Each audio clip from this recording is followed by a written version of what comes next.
Hello! Promised Neverland, chapter 73. Holy fucking Currently shit. driving while filming this. Don't worry, it's just a call. It's not illegal. But sometimes you gotta maximize out time. Right. So immediate fucking. Guess what? The traitor was his brother. just like, That was cool. this is why I say, don't ever trust your family. Uh, They will fuck you over for that little bit of power. Oh. yeah, they will. And I love that. Like, oh my gosh, like I just love that he was like. Because I assume the corpse they're talking about was Minerva's, right? I'm assuming? And like, but they couldn't find it, which kind of leaves the author open to be like, he lived. Or he died like Ezio in a crypt 500 years later. Well, That's also, an Assassin's Creed reference. Right. So I don't know if you noticed a couple things. Number one, the date was said to September of 2031, and if I'm remembering correctly, in the last chapter, he filmed the recording on March of 2031. So it's been April, May, June, July, August, September, 6 months. If I count that right. Yeah.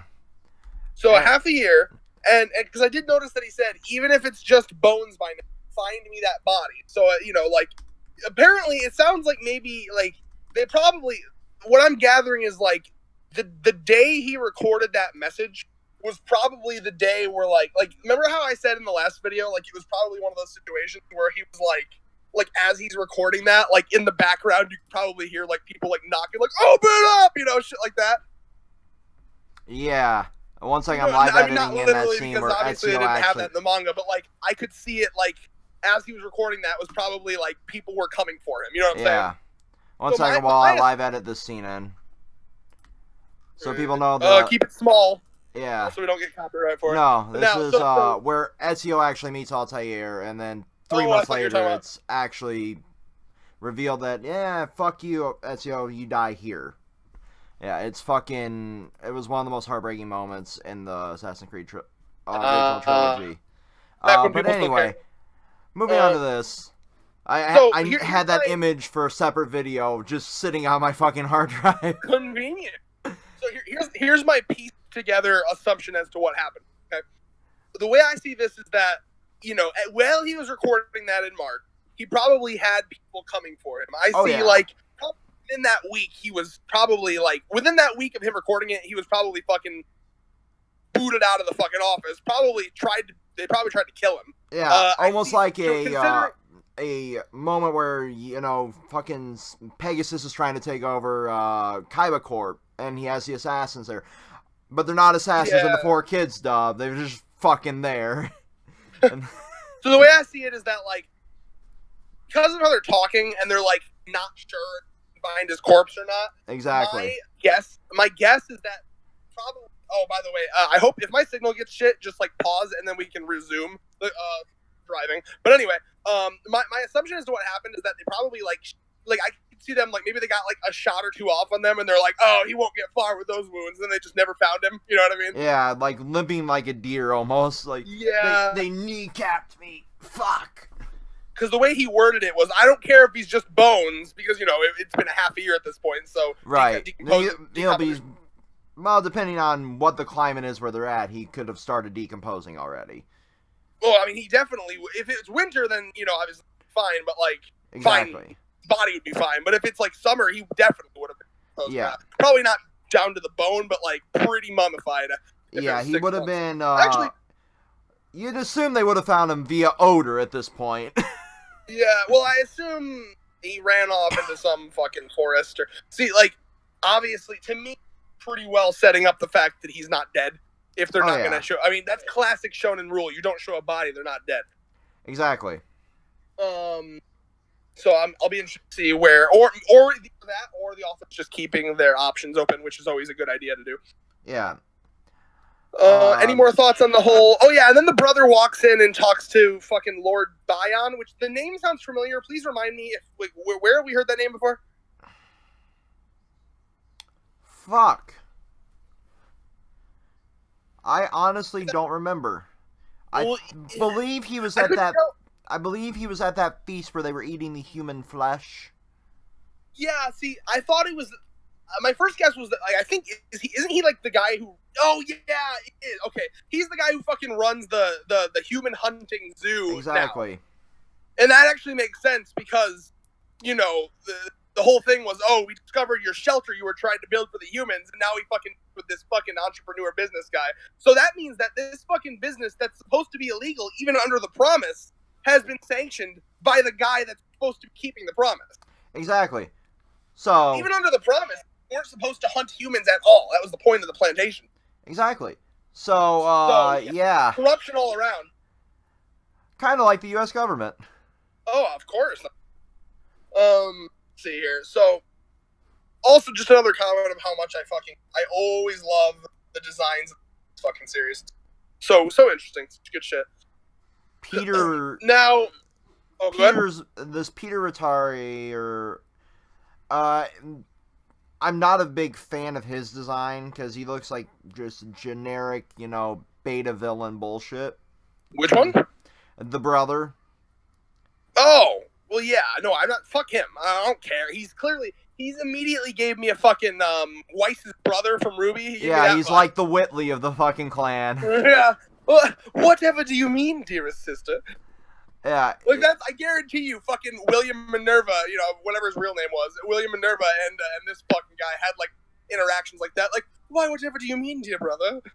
Oh, I'm not even going to deny that was probably. Brother, are you selling out our fucking our governmental to fucking businesses? No, of course not. But okay, so they get the new pen cap. So they do that little and I like that they put the little extra time into saying it's not just fucking sitting in the drawer. So that was cool. Like they had to pull the fucking board back. Now, so the new pen cap, the pen caps being the memory cards, that's pretty cool. Yeah, the pen cap's the hard drive. Oh, that's neat. Now, what I am interested in, they mentioned a lot of shit. This was cock teased the chapter. I mean, fucking A. Like, yeah, I am like, now I just want another fucking chapter immediately. Well, so Emma knows what the 7 walls are, but we fucking don't. This one's kind of got me a little bit edgy. Like, where would I rank this chapter? Because there's so much teased and so much. I don't mind that because immediately it's okay. She understands this, and this, but we're like, huh? I assume we're going to know about it once she explains it to Ray. Like we're gonna find out about that from Ray's perspective. Oh yeah. We're like telling it to Ray. I bet you that'll be like the info dump chapter. Oh yeah, more than likely. But, yeah, they're just dragging me along by my balls for the next few chapters. Cool. I looked at the screen, talking about the 7 wall shit, and I noticed that it looked like a bunch of walls in a circular pattern. Did you see that? Yeah. Maybe. So I don't. Yeah. I'm right here on that. And I'm like, okay, this is interesting, but at the same time, I'm like, her immediately getting the meaning of the 7 walls kind of triggered me. And then this Project Lambada 7214 makes me just like, oh, Lambada, Half-Life, fuck. Oh, well, there was the new plantation talking. Yeah. Right? What the fuck was that? I'm just like, it's like another plantation. Well, yeah. So there's a lot of. I think to me, it's like the author is like, here's a bunch of new plot points that will become important later, and it's just kind of me like if you were to think of this as like a college presentation, this is like the intro PowerPoint where it's like, and today in my PowerPoint, I'll be discussing the 7 walls, the new plantation, and the creepy kid that says weird numbers. Oh fuck! I need to do my PowerPoint. We'll get to that fucking creepy kid. We'll get to him because I did notice him in the first chapter where they were introduced. I was like, what the fuck? He looks like he's like Bane. He's juicing constantly. Come on, do the Bane voice. Oh, Emma. No, I immediately always satisfying. Okay, so, Batman. So fucking anything. Okay, what else to talk about? You have now. I have noticed one thing about Clown of Neverland chapters that I think they do a bit much, which is and I think it's a lot more noticeable when you binged it like I did, because I binged, like fucking from like the 39 to now, and so many chapters. The end of the chapter will just be Emma being like stating what she's gonna do. This happens like once every chapters where Emma's like, "I'm gonna do this, and then I'm gonna escape the human world, and I'm gonna come back and save everybody." And it happened in this one too. And it happens so often. I'm not gonna. It's not a huge deal. It's just kind of weird. I'm like, okay, chill. You don't gotta fucking remind us of the goal every goddamn chapter. I mean, it's the same complaint we've had with like Black Clover and Naruto, which shows that I'm not hypocritical. Exactly. I'm complaining now, and it's not just a problem in Black Clover. That's probably one of my only It's just really, really bad in Black Clover. I'm gonna be the Wizard King. I'm gonna be the Wizard King. I'm gonna be the Wizard King. Shut the fuck up, Asta. Just I'm gonna be the Wizard King. Come back and fuck the shit out of that nun. You know what's happening. Let's see here. What was I gonna say? Watch Black Clover if you want to get that joke. Actually, don't. Just watch the first episode so you can know how bad it is. Like, you know how when police officers don't they have to like get before they can be a cop?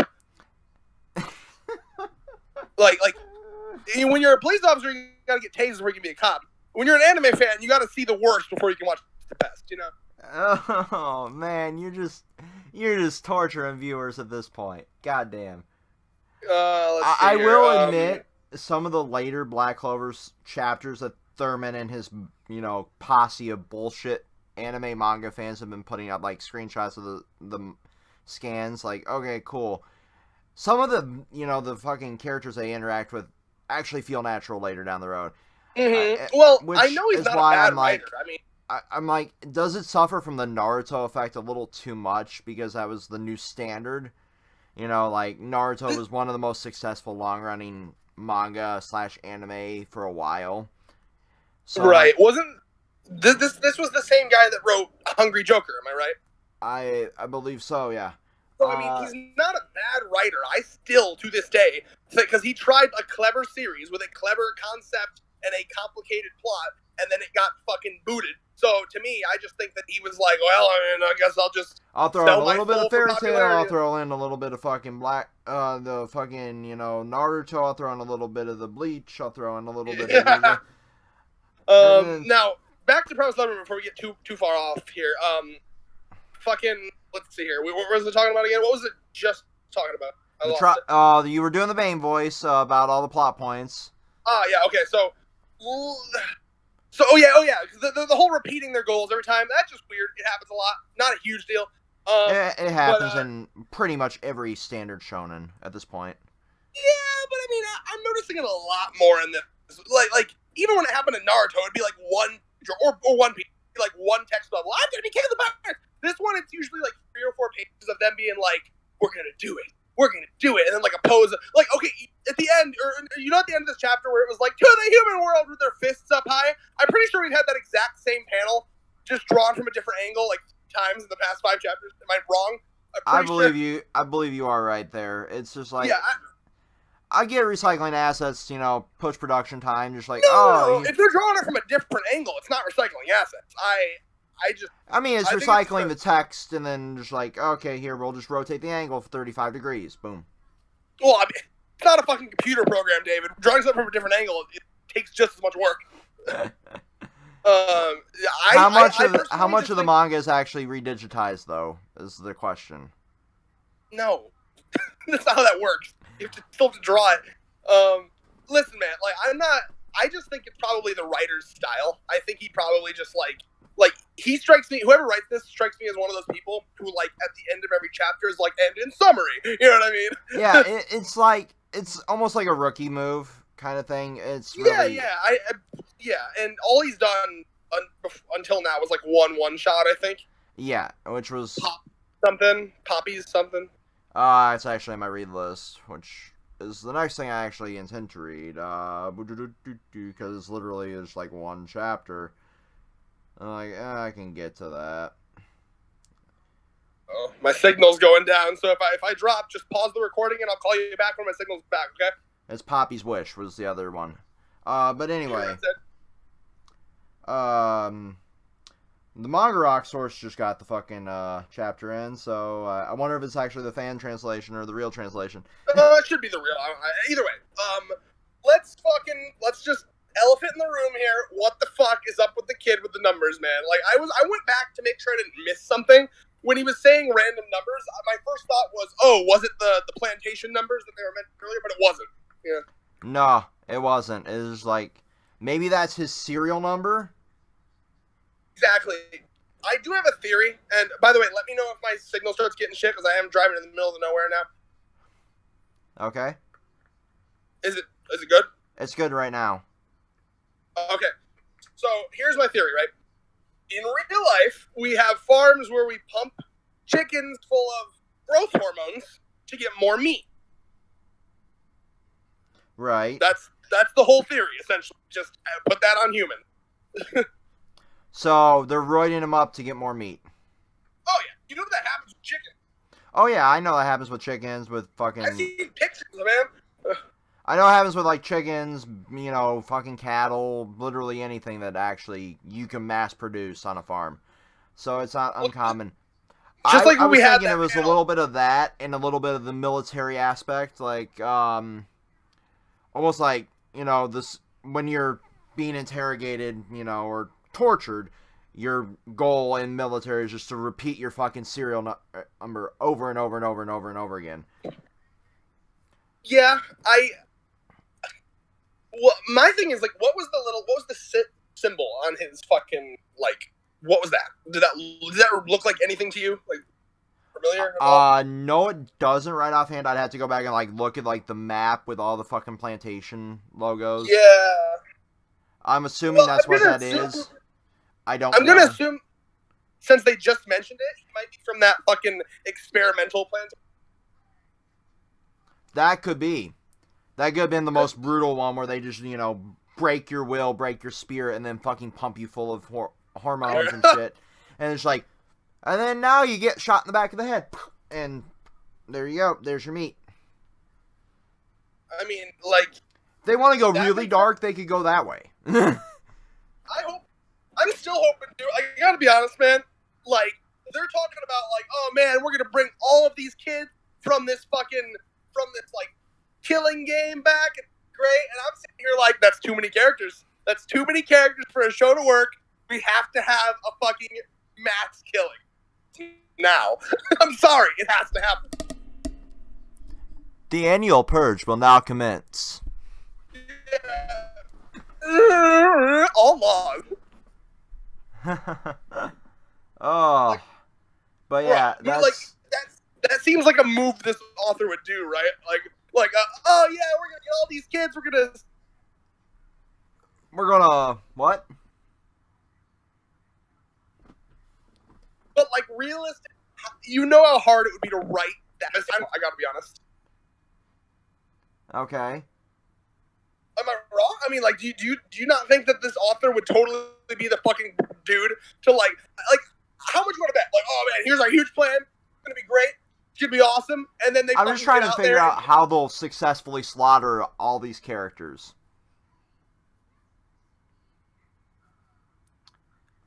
Red, you there? I think here's the thing, man. How much more they write? Oh, is my signal good? I went down to 4G. Yeah, your signal went down for a second. Okay. I think it moved me over to 4G. Anyway, so fucking, I could totally see a situation where it's like, all right, like, we have a special going on today where you can kill as many as you want instead of just 4. I don't know, man. It's like, I would love to see that dark aspect come out of fucking Promised Neverland. Like, you know they can fucking do it. Because... Yeah. They've got this engrossing world of, like, all sorts of fucking demons. They got all these, like, even the hound ones. You got the fucking, you know, the ones that Ray just wasted, like, 98% of their fucking ammo on trying to figure out how to kill. about that, folks. I am driving. Still, it's a 2-hour drive. I may or may not have a long distance girlfriend. It's an issue. Anyway, so what I was saying though was you were talking about him wasting fucking like 95% bullets on that fucking regenerating demon. Mm-hmm. And I was like, oh, in our abridged series, because we are making a series in that abridged series, we have to have a joke where it's like, okay, now be careful. Only shoot them in the eye, because if you shoot them anywhere else, it won't matter. You gotta save your ammo. And it's just like, ah, and then Ray's like, ah, and he's just like split up like a fucking sound clip from Rambo. Yeah, just like, ah, and then like a smash cut, and it's like, okay, how many bullets do we have left? And Ray's like, 2. Great. like I'm gonna have it. I want to have it where like it's just when they get out of the shelter. Like they get out of the shelter, they one step into the forest. It's just like, ah! And you're just like shooting in the air. Ray, calm the fuck down. Remind me to put that in our edit/ideas chat after this. Okay, I will. and plus, the best part is Chris will be voicing Ray, so that I just get a good old Chris in there. Oh, fucking hell. This is going to be great. Okay, anyway. What was I saying? Oh yeah, so the numbers, I really think it's like, I think this trial, place is where this patient, I'm going to call him a patient, not a, cattle, because that's one big fucking cattle. Yeah. Creeping me the fuck out. Like the dead eyes, it's just like, it's literally like a soldier come home from war kind of shit. So I'm just like, yeah, is he gonna be like a sleeper soldier where it's just like they say a word and he's like, must kill, name, destroy, fuck you. Destroy, build, destroy, that shitty Cartoon Network show. Ugh. That shit triggered me because it was so obvious that they weren't actually shooting rocket launchers at stuff. I mean, it was good, clean fun if you were stoned out of your mind. When I was a kid, I still knew. I was like, they shot a rocket launcher at a thing, and then the explosion came from below it. And I was like, what the fuck? Exactly. I was like, look at that. Pyrotechnics. Hey, give me another nutty bar. like, okay. I was like, sorry. You know what? I was about to divert to fucking, fuck that shit. Next podcast. Make it a topic. Shitty live action shows on Cartoon Network area. Oh, good God. We're going to have Thurman going on a fucking 55-minute rant on that one. Yeah. So fucking you'll get to have a Drake Thurman and Josh rant. Was amazing. You got to admit Drake and Josh was god tier. Oh, yeah. Anyway. Talk about that was really Nickelodeon, by the way.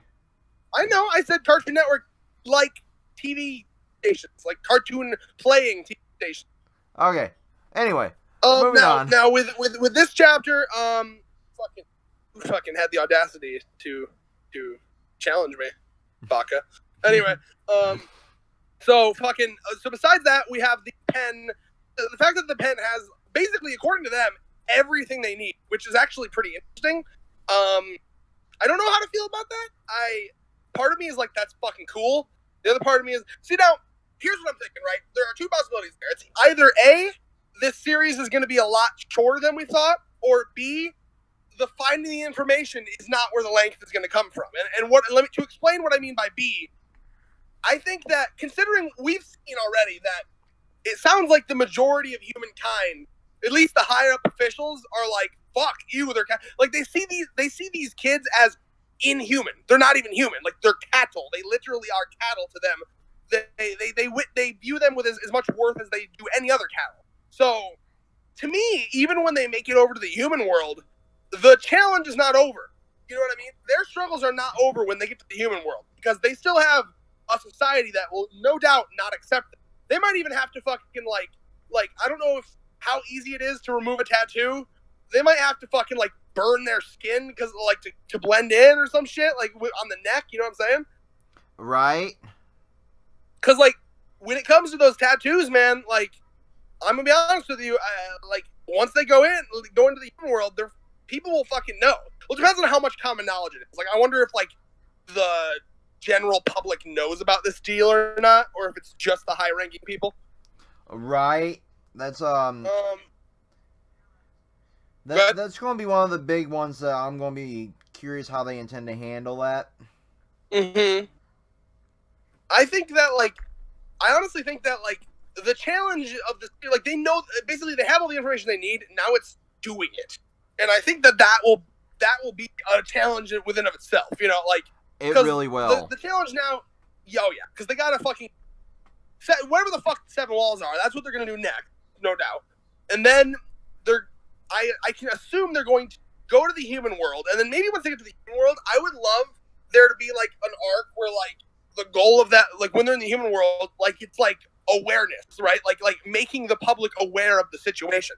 How cool would it be if they get there, they realize that the public has no fucking idea what's even happening in the demon side, and then the goal of that arc is to do like a huge, like some sort of stunt to like show the world what it is and create an outrage in the public. You know, or literally they could go you're conspiracy theorists, hashtag fake news.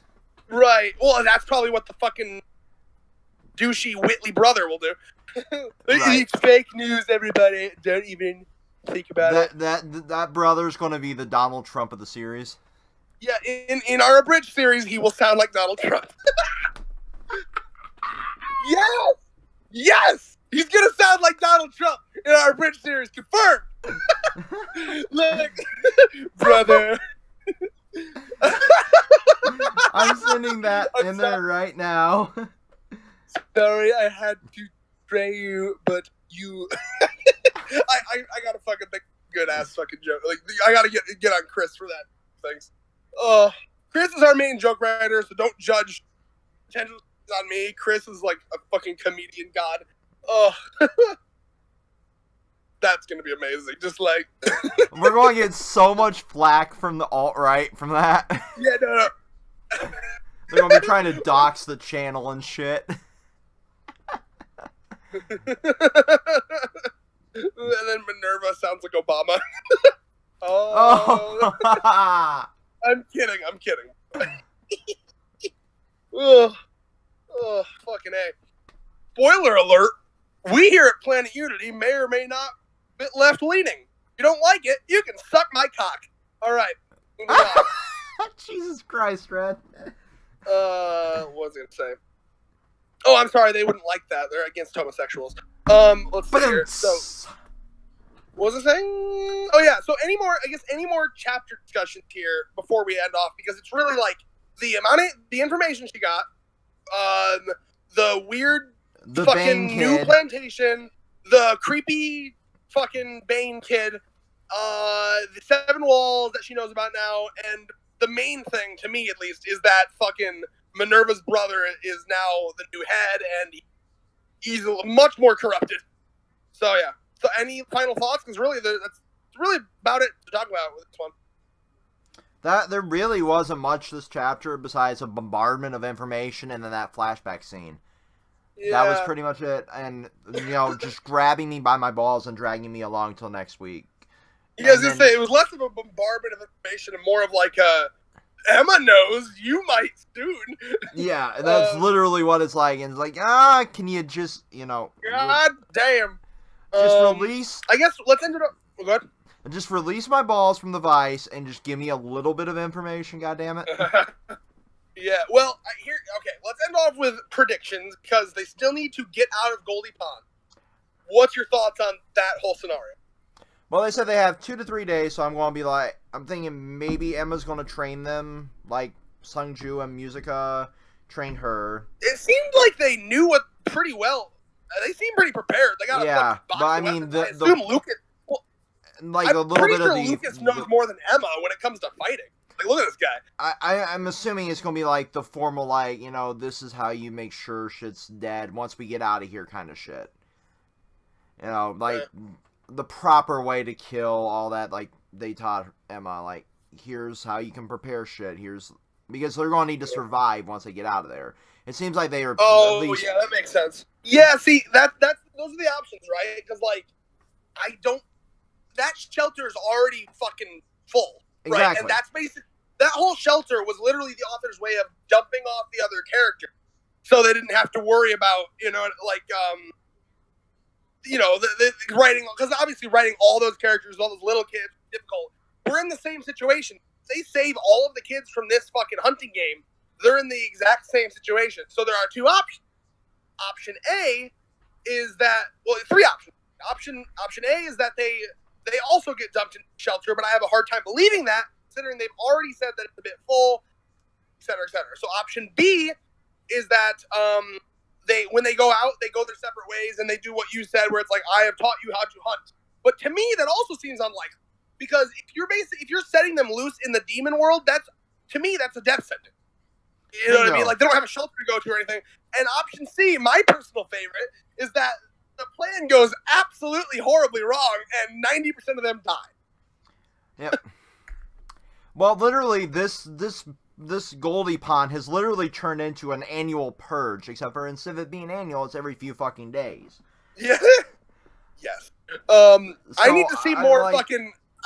I want to see the dude that was like, I want you at your best. I just want him to go on like la-di-da-di-da-da, and this kid's head's chopped off, and another decapitation. Lewis is the most boring name for the coolest character. It's like, Lewis, you savage animal! You've decapitated 60 children today. He's the biggest. We got a freezer full of meat, don't we? Series, and his name is Lewis. Well, hey guys, I'm Lewis. How's it going? Oh, fucking Lewis has to have that voice. Hey guys, how's it going? I just wish for a challenge. Like, you remember fucking Nun Piece, where it's like, you remember Pearl from Nun Piece, where it's like, yeah, my name's Pearl, and porn should be illegal. It's just like, what the fuck? No, Anthony. They made him Anthony. Yeah, my name's Anthony, and porn should be illegal. Yeah, it's just like, what the fuck? It's the most random shit. Well, I think they're making fun of like fucking people that are like, I'm pretty sure they were making fun of like people that are like don't have sex at all. You know, like one of those people like porn should be illegal. Right? Off your mind. But like fucking see what else. So what I would like to see on it is for them to go up. They have their plan to escape, and something just like something that they don't expect at all happens, right? So like they have this plan. They're like, okay, there's going to be this many demons, this many, this, right? And then they go up, and then it's something like, and then they just hear over the announcement thing like, and today we have a special. It's double the demons, and fucking like you can kill as many as you want. There's no limits. We're having a clearance sale. You know, like something like that. Yeah, and then it just goes fucking batshit, and then there's. Like, I like the idea, because normally they have a limit, like they're supposed to only kill like 4 or something. I like the idea of like they go up there, it's like, lol, JK, not today. And it's just like, the wholesale murder, go on, kill as many kids as you want. So good. And I want a scene where Emma and a couple other people are only able to escape. Because, Emma, Lucas, the Bane character will probably be like the Hodor of this shit. Yeah. It's like a whole, just standing there, tutu, blah, blah, blah, blah, blah, blah, and so, Hodor! Yeah, I'm thinking, so, like, I just think that would be, one, really impactful, because it would also have a cool juxtaposition between what happened with, we still don't know the fucking dude's name. Dude without a name. That dude and Emma, right? Because that was what happened to that. Exactly. That's what's implied. We know Lucas lived. Right, but everyone else in his fucking group died. Unless, so, like, there's like an Oda moment where like, yeah, remember me, asshole? And then he just punches the fucking no-name fucker and kind of in the face kind of shit. Like, this almost like... I'm actually excited to see how that guy reacts to Lucas still being alive. He's been a hard ass. Lucas! I thought you died. No. Hey, you're a hallucination. Oh yeah, that's one more thing I want to talk about. The fucking sound effect you just made. There was some dark shit in this chapter where he was like, "Yeah, I lied to the kids because last time I did that, they have a tendency to point the gun at themselves." And I'm like, "Oh shit, that was dark." Yeah, and just like, I don't want to live here anymore. Well, but like literally, just consider that concept, right? The fact that he said that means that at some point he told one of the kids the truth. Like, yeah, there's this whole fucking convoluted thing. We're in an entirely different side of the planet. And then that means that at one point he said that to a kid, and they literally turned the gun on themselves and killed themselves. And like, I don't want to clean up brains today.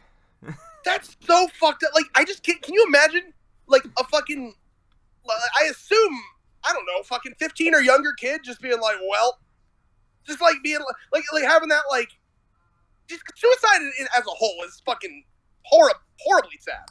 And it really is. I'm not making light of it in any way, shape, or form. It's just like, not at all. I love it when it's used in fiction because good way to really feel the emotions, right? Because it's one of the it basically is one of the saddest things that can happen to anyone. Exactly. Because what suicide means is that they basically completely given up on any hope. You know, at least for that one instance. You know what I mean? A lot of times, it's said that like people that survive like right after. Or like right as they're about to do it, they have that like that moment of regret. I don't want to do this anymore.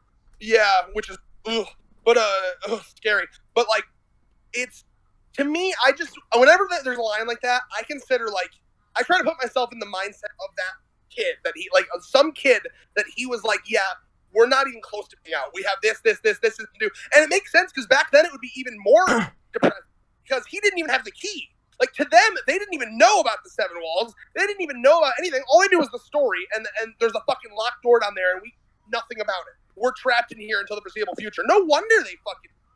Yeah, they just fucking Cobained it. That line, really, I was like, oh my gosh.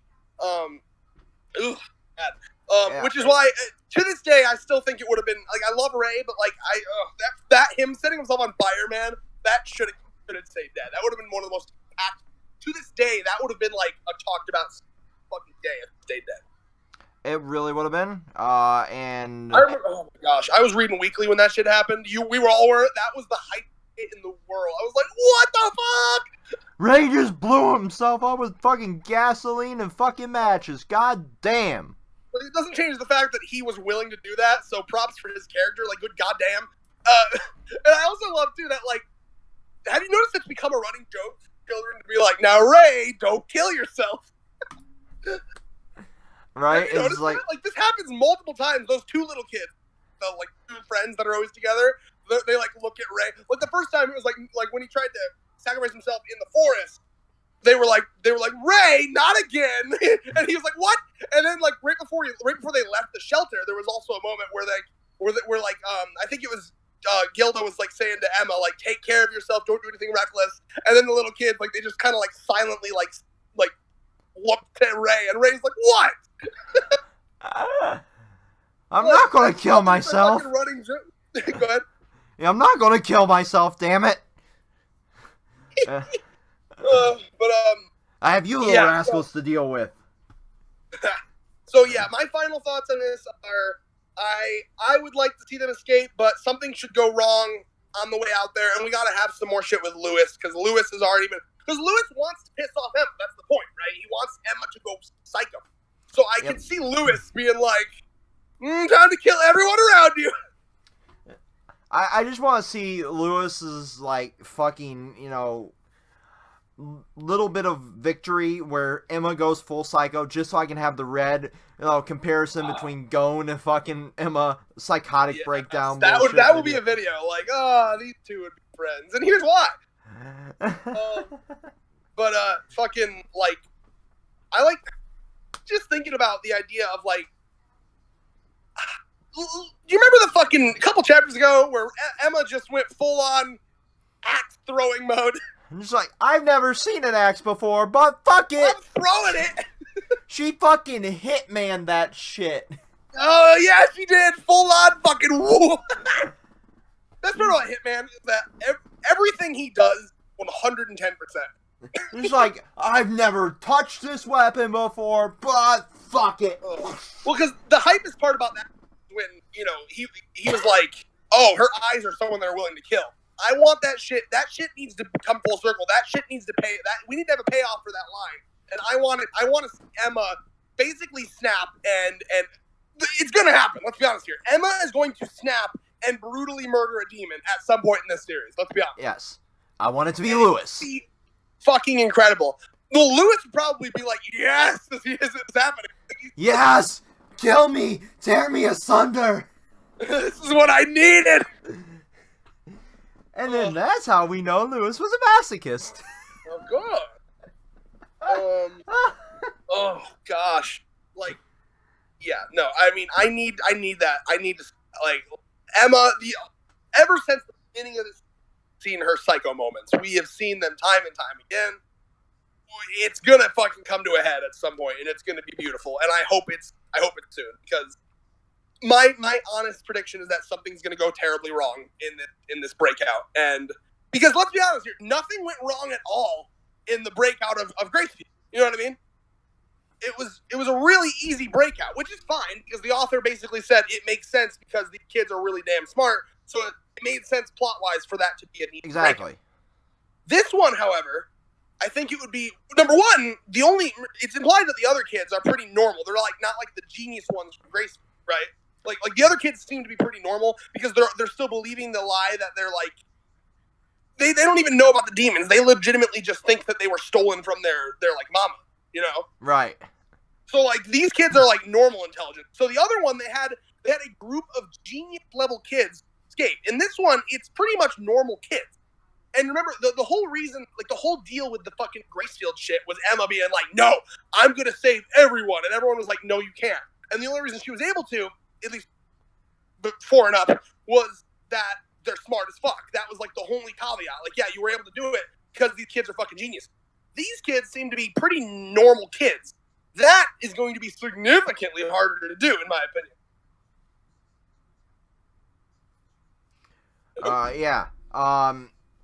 Here's the other option we have before we end this video off.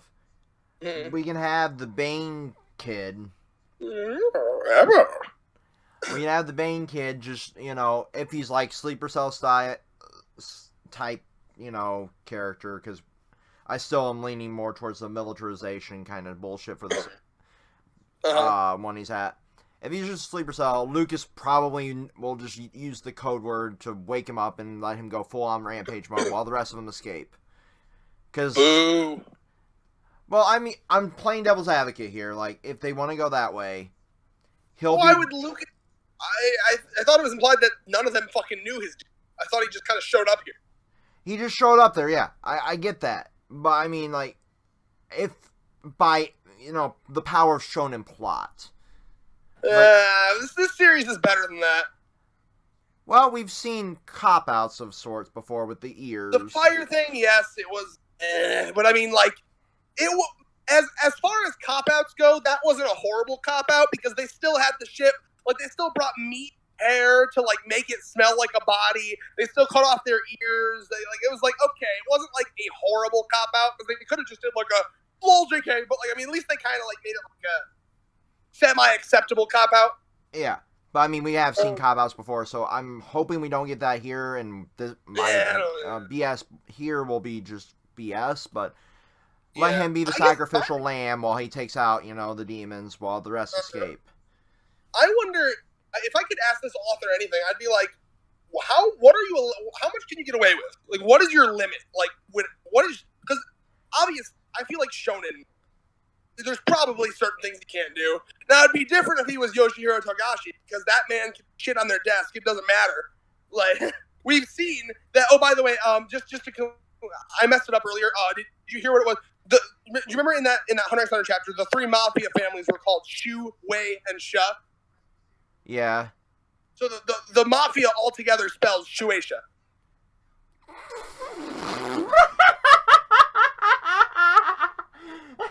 Yeah. I fucking love Togashi, man. I fucking love Togashi. He's like, yeah, my boss is the mafia. Let's go. I mean, it must feel like it when you're forced to do this kind of work and you crank out a chapter weekly and then do the touch-ups for the volume because the volume is where you get the most of your revenue. I mean, I could see it feeling like you're working for the fucking mafia. You know? I mean, like, oh, certainly. And there's no denying it anymore. Oda has talked shit about them. Fucking Tama's authors talk shit about them. Like, there's some shit going on there. And honestly, like, it'd be so fucking easy to just, like, like what they should do is okay, here's what I think. Double the amount of series they have, right? Double it, and then the chapter. Okay? So let's say you have this group of series and this group of series. You have a really popular one in each one, so it's not like, oh, more people are going to buy this volume than this volume, right? So let's say you have a completely double the amount of series you have, and then each series, instead of once every week, it's once every 2 weeks chapter. Yeah, but you know how well that worked out with the ranking system. I'm just saying, like, if you... I don't know, the struggle. Either way, but yes, I have a feeling... I mean, I'm going to derail here. We've seen really potentially successful, series die because of the ranking system. We've seen Red Sprite, we've seen Hungry Joker, we've seen all sorts of fucking series that would have... Demon's Plan, Barrage. Oh yeah, you just said Barrage. Yeah, we've had so many good series that we're just picking up, fucking bite the dust because of the bullshit ranking system. That's why I was glad you told me once there was like 30-some chapters about Promised Neverland, like, you need to read the series. Oh yeah, my rule is, though, I had heard about that series since it had fucking, like, 5 chapters. I heard about it on and off and on and off and on and off, and I was like, what is happening? And by the time it had, like, 10, 15, my fucking best friends were telling me about it, and I was like, okay, I'm gonna wait till it has 20. Because usually shit gets canceled between 15 and 20. Exactly. So I was like, I'll read it when it had 20. And the second the 20th chapter came out, I was like, all right, I'll read it. And I did. And it was fucking great. But nothing hurts more than, like, can you imagine fucking read Promised Neverland? Like, first, 20 chapters and then it got canceled? Like, can you imagine how heartbreaking that would be? It would have been devastating, really. Oh. I was that way with Red Sprite. I was that way with Barrage. I was that way with Demon's Plan. Always wait till 20 chapters, man. Always wait. I feel like I just got violated by Shonen Jump. This was less than consensual. Did they touch your spaghetti, David? They touching my spaghetti. Okay. Yeah, but final say on that, unless you're, thank God that Togashi has no fucking, no chill at all, and they can't fire him because he's a genius. Because he's able to put whatever the goddamn fuck he wants in. I mean, we've seen entire corpses just with blacked out. Yeah, sometimes they'll be like, that's a bit far, man, and redraw it, and he'll be like, no, I'm not redrawing it. Okay, put a black bar over it then. All right, cool. Okay. You're not doing it in the volume, though. Now get down here and blow me. They, unblur it in the volume. Like, the black bar is still there, but they, fucking knit a bit. It's happening. It's just it's so fucking satisfying to see that some authors can get away with more shit than others. Yeah, boy. I mean, yeah. So, final take on this is that I think that there's probably a certain level of shit that this author's allowed to do. I honestly sometimes wonder if Rei surviving was an author choice or shonen choice. I really do. I really bet it was a shonen choice. Yeah, which makes me sad because fuck, that was a beautiful exit for Rei. It would have been so good. Huh. Yeah, it would have been the most satisfying and also quite devastating to the characters in the series. So it would have been a major plot moment for a lot of fucking people. And that's why I'm hoping, finally cap this off with predictions, that's why I'm hoping that what we're going to see here, considering now they're trying to escape with normal kids, with normal kid intelligence, I could see some devastating shit happening in this escape to make up for the first one, where it kind of went off scot-free. Yep. That's what I'm hoping for. But anyway, thank you all for watching. I'm losing my voice because I'm fucking been talking for so long. Good shit. Yep. Anything else, David? Nope, nothing else. Tune into the podcast tomorrow. Awesome. Other than that, peace. Peace.